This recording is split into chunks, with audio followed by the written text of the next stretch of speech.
नमस्कार प्यारे साथियों। अगर आप पटवारी की तैयारी कर रहे हैं तो पटवारी की तैयारी के साथ ही आपको कुछ अन्य फॉर्म या अन्य वैकेंसी के जो फॉर्म है वो भी आपको भरना है। इसके पीछे क्या कारण है वो मैं आपको बता देता हूं। देखिए, मैं इस बात का बिल्कुल समर्थन नहीं करता कि आपको 2 या 3 वैकेंसी की तैयारी एक साथ करनी चाहिए या 2 से 3 अलग अलग पोस्टों की तैयारी एक साथ करनी चाहिए।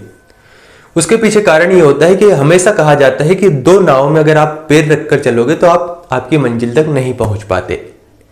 तो ठीक ऐसे ही मेरा भी मानना है कि आपको एक किसी भी वैकेंसी की तैयारी करनी चाहिए और जी जान से तैयारी करनी चाहिए कि नहीं कैसे भी मुझे ये पोस्ट लेना है।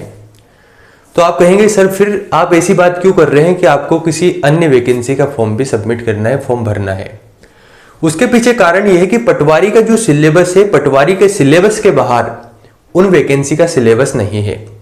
तो मैं पहले बता देता हूं आपको कौन कौन सी वैकेंसी है। एक वैकेंसी है आबकारी आरक्षक, जिसका बहुत जल्द एग्जाम होगा। पटवारी का तो आप फॉर्म भरेंगे ही। पटवारी के साथ ही फॉरेस्ट गार्ड, फॉरेस्ट गार्ड के साथ ही रेंजर, रेंजर के साथ ही जेल प्रहरी और जेल प्रहरी के साथ ही पुलिस या आरक्षक। इसका फॉर्म आपको इसलिए भरना है क्योंकि जो पटवारी का सिलेबस है, इस पटवारी के सिलेबस में ही इन सभी का सिलेबस समाहित हो जाता है। लेकिन एक बात और ध्यान रखना है, ऐसा नहीं है कि अगर मैं फॉरेस्ट गार्ड का फॉर्म भरूंगा तो फॉरेस्ट गार्ड की तैयारी करूं, नहीं। तैयारी केवल पटवारी की करना है। अगर एग्जाम उसका निकलता है तो अच्छी बात है, नहीं निकलता है तो भी कोई समस्या नहीं है, क्योंकि हमारा फोकस पटवारी पर होना चाहिए।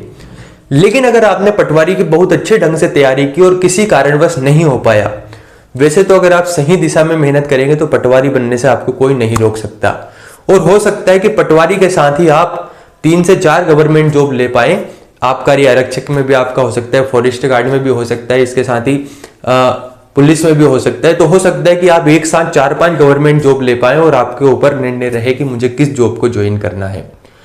लेकिन कभी कभी किसी कारणवश अगर चीजें थोड़ा सा नेगेटिव हो जाती है तो हमारे सामने एक ऐसी चीज है कि चलो मेरी गवर्नमेंट जॉब तो लग ही जाएगी, मेरे सामने इतनी सारी चीजें हैं। तो आपको फॉर्म इन सभी का भरना है, लेकिन केवल पटवारी की तैयारी करना है। आबकारी आरक्षक में भी आपका मैथ्स, रीजनिंग, साइंस, जीके है।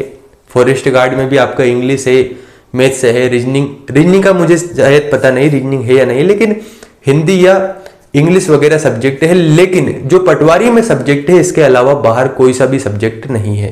तो हमें पटवारी की तैयारी करना है, उनके फॉर्म डलना है, तैयारी पटवारी की करना है, पटवारी पर ही फोकस करना है, उसका एग्जाम देना है।